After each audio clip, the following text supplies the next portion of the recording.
Voilà, le débat c'est maintenant sur la Web TV du CNPA avec Odette Dantas, la directrice France du JIPA, le groupement interprofessionnel de l'automobile, mais aussi des poids lourds et des deux roues, le JIPA qui focalise ses études sur l'après-vente. Et puis Philippe Debouzy, le président des indépendants et des agents du CNPA. Soyez les bienvenus tous les deux. Bonjour. Alors avant de parler avec vous, Philippe Debouzy, d'artisanat et avec Odette Dantas du JIPA et de ses études, je voudrais vous poser une question. On en parlait tout à l'heure avec Francis Bartholomé de cette fameuse affaire polémique née de l'interdiction depuis le 1er juillet pour les véhicules immatriculés avant 1997 de circuler dans Paris et dans les agglomérations. Comment ont réagi les agents et les indépendants que vous représentez? C'est dramatique. Une fois de plus, on met le doute dans la tête des automobilistes, savoir ne pas pouvoir rouler en ville pour les gens qui en fait n'ont pas les moyens d'avoir une voiture récente et qui ont besoin d'aller travailler avec. Moi qui travaille en banlieue parisienne, je vois des clients qui sont très inquiets. Et demain, comment je vais faire si je ne peux pas changer ma voiture? La dévalorisation de la voiture aussi en général, donc nous inquiète également. C'est une discrimination des plus pauvres? Bien sûr, c'est fatal. On a en fait des gens qui ne font pas un choix délibéré de rouler avec des voitures qui ont 20 ans. C'est en fait une nécessité économique. Odette Dantas, c'est intéressant de vous avoir sur ce plateau parce que l'argument écologique est mis en place, est mis en avant, notamment par la mairie de Paris, pour décider de cette mesure depuis le 1er juillet. Mais comment le critère écologique entre dans le choix du conducteur, de celui qui achète sa voiture? Alors, nous, donc, au JIPA, on va être plutôt dans l'observation du conducteur pour son entretien et sa réparation automobile. Et c'est vrai que quand on va parler de l'environnement, de l'écologie, ça se fait plus, effectivement, il va le percevoir plus au niveau de l'émission, par exemple, de ses gaz d'échappement, quand il roule le carburant. Un petit peu moins, il le perçoit moins dans l'aspect de la réparation automobile. Ce qui fait qu'aujourd'hui, quand il sélectionne, par exemple, un réparateur, il ne va pas mettre en avant que le garage soit écologique ou pas. Ça ne rentre pas aujourd'hui dans ses considérations. Lui, ce qu'il va chercher, c'est une proximité, être sécure au niveau de son réparateur.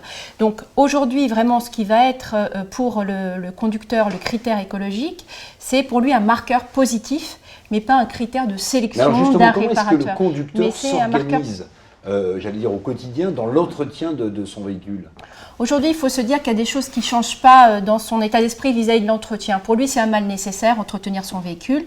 Donc, c'est que des sources de contraintes et effectivement, en plus, un peu anxiogène sur l'aspect prix, etc. Donc, lui, son équation, ce qu'il veut, c'est se simplifier la vie. Simplifier la vie en matière d'entretien, c'est quoi? C'est y passer le moins de temps possible et le moins d'argent possible. Donc, il va chercher les réparateurs, fondamentalement, déjà qui savent tout faire sur la voiture, et celui qui est le plus proche. Donc c'est vraiment des critères à la fois de proximité, de compétence, donc que je vais résumer. Je veux en trouver un qui sait le faire, qui va me faire que ce qui est nécessaire sur mon véhicule et qui va me faire payer le juste prix.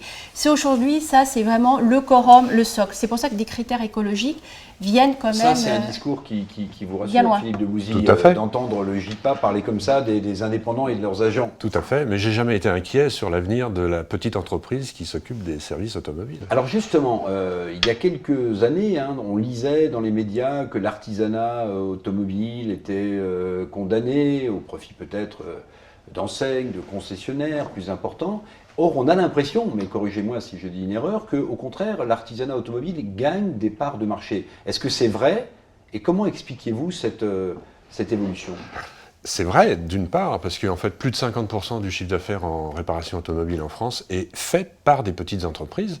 85% des entreprises qui font de la prévente en France sont des petites entreprises. Donc, ce schéma économique n'est pas moribond, au contraire. Et c'est vrai, je suis d'accord avec vous.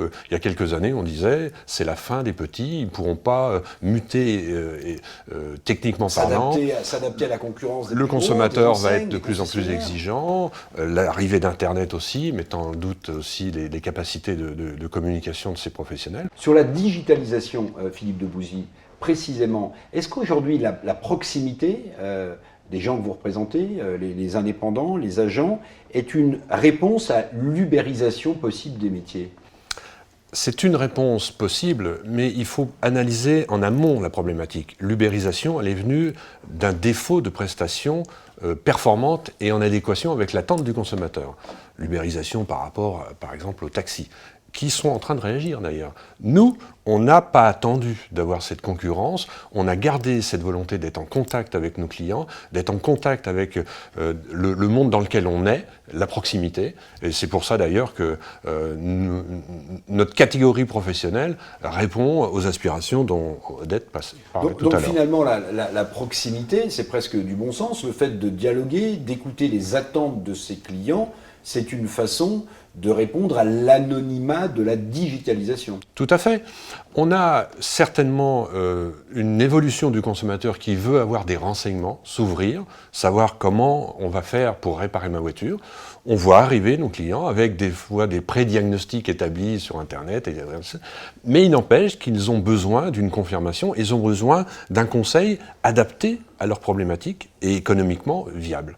Odette Dantas, on le disait tout à l'heure en commençant ce débat, le critère écologique, c'est un critère qui est pris en compte par le conducteur, par l'acheteur de voitures, mais quels sont aujourd'hui, tels que le JIPA les a recensés, les critères de choix du conducteur, si on devait les hiérarchiser? Il y a un triptyque qui aujourd'hui, d'ailleurs les scores sont proches l'un des autres, c'est je vais au plus proche. Donc il y a une nécessité pour tous les réparateurs de se faire rappeler au conducteur qu'il est près de chez lui. C'est cette notion donc de la gestion de mon temps. Je ne vais pas y aller faire X kilomètres pour trouver un réparateur automobile. Ensuite, c'est la sécurité, la fiabilité. On est sur quand même un champ qui est quand même impliquant, donc je ne vais pas mettre ma voiture chez n'importe quel réparateur. Et le troisième, c'est je vais chez qui j'ai l'habitude d'aller, ce qui prouve bien qu'on est sur un secteur de fidélisation. Donc ce que disait M. Debouzy est tout à fait juste. Ils ont aujourd'hui un atout parce que ça, ils savent le créer, le relationnel. Mais par contre, il va falloir quand même, aujourd'hui on parlait de digitalisation, c'est quand même d'incorporer ce nouveau comportement qui est Internet aussi dans ces critères de choix. Vous estimez que la profession de l'automobile, de l'après-vente, est bien armée à cette vague? Le risque, c'est quoi? C'est qu'elle se fasse engloutir ou qu'elle arrive à surfer sur cette vague de la digitalisation? C'est qu'ils en fassent une opportunité. Aujourd'hui, Internet, quand il est arrivé, c'est vrai, dans notre secteur de l'après-vente automobile, c'était un petit peu l'ennemi parce qu'il a montré effectivement aux clients des notions de prix et que peut-être il se disait ça a encore contribué à sa notion de cherté finalement de l'entretien automobile. Mais aujourd'hui, Internet, c'est aussi un outil donc de gestion de flux dans les ateliers. On parlait de proximité, c'est aussi une manière de témoigner rapidement, voilà, je suis à côté de chez vous. C'est aussi pour notre client aussi un facilitateur, c'est-à-dire qu'avec mon Internet, mon smartphone, mon portable, voilà, à n'importe quelle heure du moment, je peux regarder, je peux me renseigner, je peux prendre un rendez-vous, je peux voir s'il est ouvert, etc. Donc il y a toujours gardé à l'esprit cette volonté de simplification de sa vie en matière d'entretien automobile, passer moins de temps. Et ça, c'est un outil, ça ne veut pas dire que ça, effectivement, enlève ou va capitaliser des choses par rapport aux différents professionnels, mais c'est que c'est surtout un outil aussi à la fois de flux et de fidélisation. Gage, maintenant, ils ont su prendre le virage technologique. Il y a encore quelques années en arrière, on disait que voilà, ils n'arriveraient plus à réparer toutes ces voitures qui allaient être électroniques. Ils seront parfaitement aussi prendre ce virage digital et en faire un atout pour leur activité. C'est ce que j'allais rajouter sur les propos d'Odette, c'est qu'en fait, on a toujours su évoluer, muter, se former, investir, et donc on n'a aucune crainte sur cet avenir qui nous est en fait proposé, de se dire, la petite entreprise, comme Darwin le disait, les petits mutent plus facilement que les gros. Moi, je crois qu'effectivement, aujourd'hui, il y a deux enjeux pour tous les intervenants aujourd'hui de la réparation automobile dans l'entretien. Il y a effectivement de bien intégrer cette nouvel outil qui est Internet dans le cadre de la consommation d'entretien. Ça, c'est quelque chose d'aujourd'hui à entretenir. Et de penser qu'effectivement, la voiture en soi, elle sera de moins en moins patrimonial, un achat que je fais, mais beaucoup plus uniquement un objet donc de partage de ma mobilité. Et donc là, c'est à réfléchir parce que les gens n'auront plus du tout le même rapport finalement à l'entretien et comment je vais organiser l'entretien, puisque ce que je vais acheter fondamentalement, ce n'est que de la mobilité et plus effectivement d'avoir une voiture en état de fonctionnement. Alors, question aussi pour vous, Philippe Debouzy. Parmi les questions centrales, me semble-t-il, pour les agents et les indépendants, c'est la façon dont ils vont transmettre leur entreprise. C'est une question, parce que souvent sont des familles, sont des chefs de famille qui ont créé leur entreprise. Comment est-ce que cette transmission se met en place et quel type de problème elle pose dans votre profession? Je dirais que c'est la rançon de la gloire. Les petites entreprises sont souvent le bébé du chef d'entreprise. Il a créé, il a développé, il a en fait fait avancer son entreprise.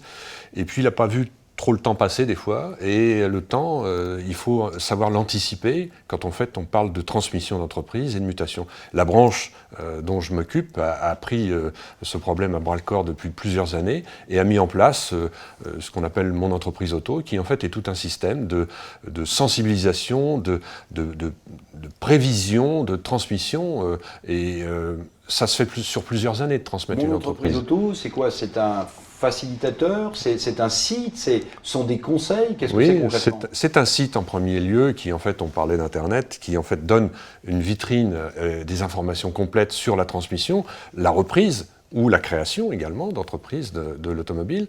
Et puis aussi, c'est transversal au niveau du CNPA, c'est-à-dire qu'en fait, on représente plus de 20 métiers au CNPA, et ces 20 métiers-là ont accès à cette fenêtre. Est-ce que le CNPA est la première organisation artisanale de l'automobile? Bien sûr, oui. En fait, on est le plus grand opérateur de promotion, de défense et d'information de la branche de l'automobile, bien sûr. Et on avait, nous, à la branche de l'artisanat, cette gageure de dire à nos adhérents, à nos professionnels, prévoyez l'avenir, anticipez, parce que même si vos enfants sont dans votre entreprise, même si demain vous voulez muter, transmettre, il faut vous préparer.